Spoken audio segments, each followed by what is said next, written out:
Hai semua, Assalamualaikum warahmatullahi wabarakatuh. Selamat datang kembali di channel Yeti RMD, channel yang akan menceritakan kisah novel. Apa kabar semuanya? Semoga kalian dalam keadaan sehat selalu ya, amin. Bantu support channel ini ya teman-teman, agar lebih berkembang. Terima kasih dan semoga terhibur. Suami dikilku ternyata pengusaha. Episode 11. Malam itu Ega makan dengan begitu lahap dan sangat menikmatinya. Begitu juga dengan Wulan. Selesai makan, Ega membantu Wulan untuk membereskan meja dan mencuci piring. Setelah beres, mereka baru masuk ke kamar, bersantai di sofa dengan beberapa cemilan. Rasanya Wulan begitu senang, sampai-sampai dia melupakan keluarganya yang saat ini sedang pusing memikirkan kekurangan dana untuk pesta mereka. Bodoh amat, Wulan sedikit memaki mereka. Dia banyak menaruh sakit hati pada mereka. Hinaan dan perlakuan tidak adil ibu pada Wulan begitu membekas. Belum lagi cara mereka memandang suaminya. Wulan ingin menikmati kebebasan ini, menikmati kebahagiaan yang baru saja ia rasakan dalam hidupnya. Tanpa ocehan, tanpa hinaan, yang bikin kuping panas dan hati teriris setiap saat. Mas Ega, aku pantas gak sih pakai pakaian seperti ini? Wulan menjinjing sedikit gaun tidurnya. Seperti tidak pede di depan suaminya sendiri. Seperti nyonya-nyonya ya, sambung Wulan. Ega tersenyum kecil. Kan kamu memang sudah menjadi nyonya, Nyonya Ega, jawab Ega. Wulan pun ikut terkikik kecil, kemudian duduk di samping Ega. Tunggu sebentar. Ega bangun dan pergi ke arah meja. Dia mengambil sesuatu dari laci, kemudian membawanya kepada Wulan. Menghadap ke sana, Ega memutar tubuh Wulan. Wulan yang tidak tahu apa yang dibawa Ega menurut saja. Ega mengeluarkan sebuah kotak dan membukanya, memasangkan sesuatu di leher Wulan. Makin cantik istriku, ucap Ega. Wulan meraba lehernya, dia berlari ke arah cermin. Matanya terbelalak, sempurna menatap kalung yang melingkar di lehernya. Itu adalah kalung mutiara yang cantik. Wulan sampai tidak berkedip menatap kalung itu. Ini buat Wulan, bukan buat hantu.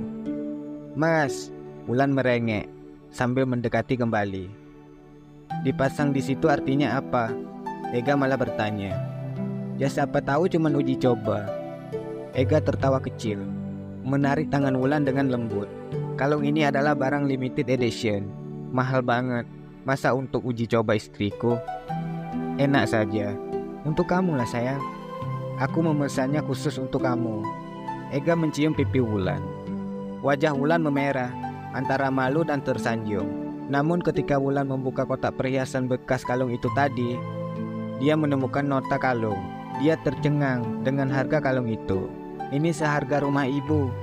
Dia terbengong, menatap nota dan kemudian menatap suaminya.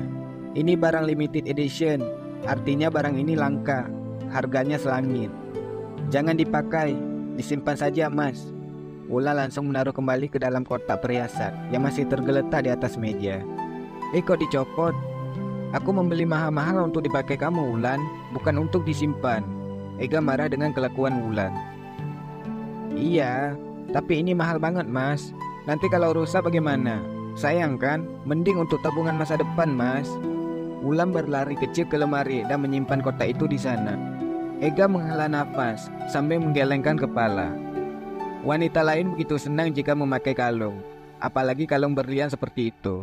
Istrinya malah menyimpan untuk tabungan.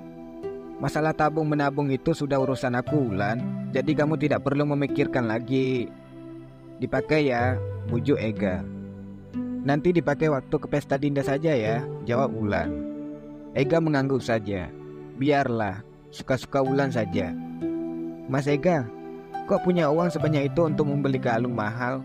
Memang bisnis apa? Pertanyaan Wulan kali ini begitu serius, dengan tatapan seperti sedikit menaruh curiga. Mas Ega nggak bisnis haram kan? Nggak jualan obat-obatan terlarang kan? Wulan berpikir demikian. Apartemen, mobil, kalung, belum lagi katanya punya rumah. Ada baiknya Wulan bertanya daripada penasaran. Ega tertawa mendengar pertanyaan istrinya. Sini duduk. Ega menepuk sofa di sebelahnya, menyuruh Wulan untuk duduk. Karena aku sadar bukan anak orang kaya, tidak punya warisan atau peninggalan dari orang tua. Makanya aku bekerja keras. Makanya aku bekerja dari orok sampai tua untuk masa depan istri dan anakku kelak, agar mereka tidak ikut susah seperti aku dulu. Jadi mengumpulkan uang dari kecil, kemudian untuk membangun usaha. Usaha? Jadi Mas Ega itu sebenarnya pembisnis atau pengusaha? Katanya kemarin bisnis, sekarang kok jadi usaha? Wulan kembali bertanya. Ega mengerutkan alisnya. Apa dia salah bicara? Iya begitulah, berawal dari bisnis dulu, kemudian baru berusaha mendirikan perusahaan. Begitu Ega mencoba menjelaskan. Wulan hanya mengangguk-angguk saja, padahal tidak paham juga. Paham? Hehe, belum. Ya ampun, Ega menyentil kecil hidung istrinya. Sebenarnya pembisnis sama pengusaha itu berbeda. Kalau pengusaha itu hanya perlu memastikan bahwa bisnisnya berjalan dengan lancar atau sudah memiliki model bisnis yang tidak perlu dimulai dari nol. Kalau pembisnis biasanya melihat peluang pengembangan yang ada dalam menjalankan bisnis. Wulan masih cengengesan, tanda belum mengerti juga. Ega hanya menghela nafas, kemudian merengkuh tubuh istrinya, membawanya ke ranjang mereka. Mending tidur saja, tidak usah memikirkan pekerjaan suamimu ini apa. Nanti juga kamu paham sendiri. Ega membaringkan tubuh Wulan di atas ranjang. Dia langsung mengambil posisi di atas tubuhnya. Wulan harus tahu, semua yang aku miliki ini halal, hasil keringatku, jadi jangan khawatir. Mendengar ucapan Ega, Wulan pun lega. Biasanya kan orang-orang kaya yang katanya pembisnis, kebanyakan gak bener. Ada yang bisnis jualan narkoba, korupsi, ada juga membungakan uang. Wulan tersenyum, memandangi wajah suaminya. Ega pun sama, memandangi wajah istrinya. Dulu dia sempat ragu dengan pernikahannya. Apakah Wulan bisa mencintainya? Apakah dia juga bisa mencintai istrinya? Tapi kenyataannya semakin hari Ega semakin mencintai Wulan. Malam itu mereka memadu kasih di atas ranjang besar. Malam ini melebihi malam pertama mereka yang tidak begitu mengesankan. Jika malam pertama mereka terjadi karena hanya sebatas saling memberi kewajiban, lain dengan malam ini. Malam ini mereka menumpahkan segala cinta dan kasih sayang mereka. Wulan tersenyum bahagia dalam dekapan hangat Ega. Mereka tertidur puas sampai pagi menjelang.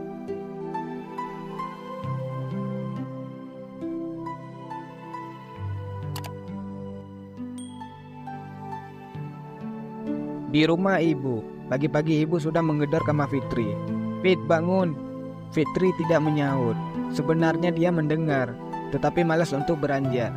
Sampai ibu terdengar berteriak. Katanya mau ngantar ibu ke tempat Bude. Oh iya, Fitri baru ingat. Lalu membangunkan Farhan untuk mengantar mereka. Kenapa kalian gak pergi sendiri saja? Kan bisa naik bis, protes Farhan. Mas, kalau Bude melihat kami datang dengan mobil bagus, kan Bude lebih bisa percaya buat dipinjamin uang. Ayolah mas, kamu harus antarin kami ke sana, desak Fitri. Terus kerjaanku gimana?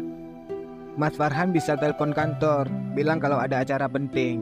Sekalian ajuin kasbon panjangnya, jawab Fitri. Mau tidak mau akhirnya Farhan pun bangun dengan malas. Sudah disuruh libur kerja, minta ajuin kasbon panjang juga. Dalam hati Farhan gedek setengah mati.